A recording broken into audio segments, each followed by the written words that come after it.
Assalamualaikum warahmatullahi wabarakatuh. Hello everyone, welcome back to my YouTube channel with me SANIATUL MASLUCHA from Extensive Reading G with attendance number 9. Today in this 11th meeting, I would like to present about journal report.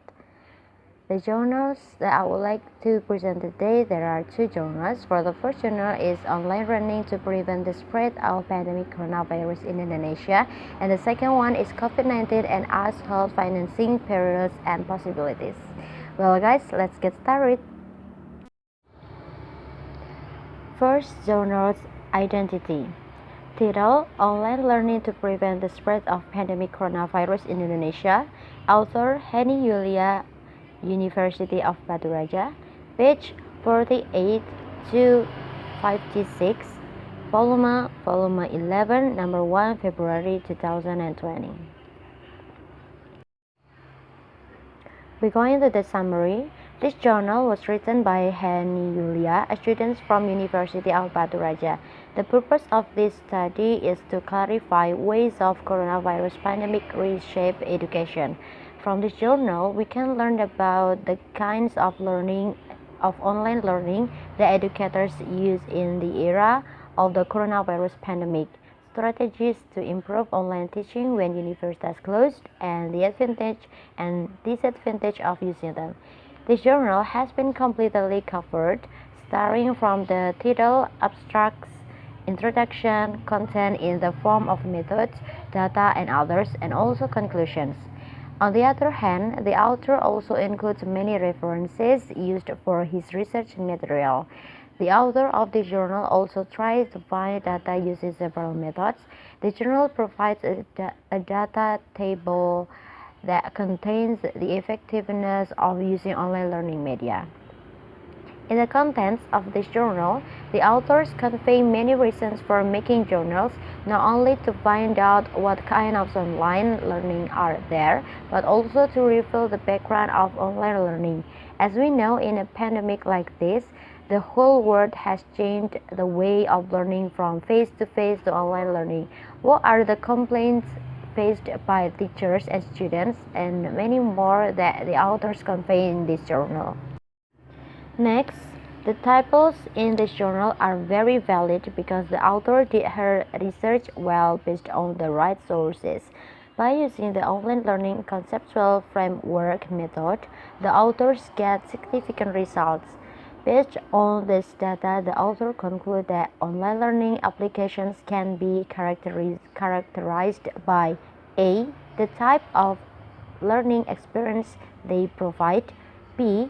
Whether instructions via computer is primarily synchronous or asynchronous, and C. Whether intended as an alternative or a complement to face-to-face instructions. After concluding the results of this research, the next writer explains about the kinds of online learning that can be used. According to the sources that the author obtained, namely Castro and Tamibai in 2019, online learning is becoming popular because of its potential to provide more flexible access to content and instructions anytime from anywhere. This is very important for educators and researchers to consider and examine the effectiveness of online learning in educating students. From several sources, the authors continued three types of online learning, namely synchronous online learning or live. In this type of communication between students and educators occurs instantaneously, and meanwhile, members can get the information. Next, furthermore, in her journal, the authors report the advantage and disadvantage obtained from using online learning media. After concluding the results of his research, the writer then explains about the kinds of learning that can be used. One of the advantages is that it offers instant feedback of students' performance.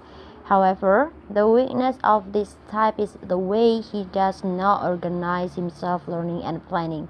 In addition, the administration requires accessibility of students at different times of the region.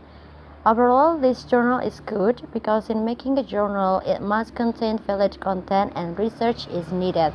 In carrying out research methods are also needed to support data, and this journal already has them.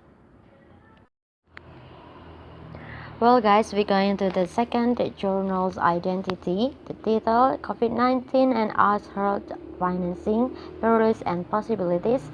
The author are Adam Givney, David U. Hammerstein, and Stevie Woldhandler. Page 397 to 407. In this slide shows summary. This journal explained about inadequate funding of the nation's federal, state, and local public health agencies, together with mismanagement by government U.S. barriers to care faced by uninsured and underinsured individuals in the United States could deter COVID-19 care and hamper containment efforts and lead to adverse medical and financial outcomes for infected individuals and their families, particularly those from disadvantaged groups. In this journal has been provided steps taken by the Trump administration further undercut the nation's infectious disease readiness, including leaving some 700 staff positions at the CDC unfulfilled during the 2017 hiring freeze and disbanding the office focused on federal pandemic preparedness. Chronic underfunding of public health agencies appears to have left the nation ill prepared for the arrival of the epidemic. For instance, case and contact tracing measures that have been successfully deployed in several countries. Not only that, case identification and contact tracing rapidly gave way to broad social distancing measures, including stay-at-home orders and closures of non-essential business aimed at flattening the epidemic curve. Next, this journal also provides a graph that contains the population of U.S. citizens who do not have health insurances. As a result, 30 million Americans, 9% of the population, had no health coverage before the epidemic, while 44 million more were underinsured, that is, had coverage that required high deductibles or other out-of-pocket expenses. Overall, about a quarter of non-elderly adults were either uninsured or avoided seeing a doctor in a given year because of costs, with especially high rates in some states. Many people who are less fortunate, even during a pandemic like this, they often lose their jobs and have to bear the cost of living. And not only that, for those who have disease and do not have health insurance, they will be treated in hospital. At the end of this journal, the writer submits his declarations regarding conflicts of interest in journal making related to financial interests. The author makes this journal that there is no conflict between research and financial interests. Overall, this journal is good and includes the problems described, and however, it would be better if the journal adds several more methods that could support the preparation of the journal. Well, everyone, I think that's all my explanation about this journal reports. I hope it will be useful for us. Thank you for your attention. Have a nice day and see you. Wassalamualaikum warahmatullahi wabarakatuh.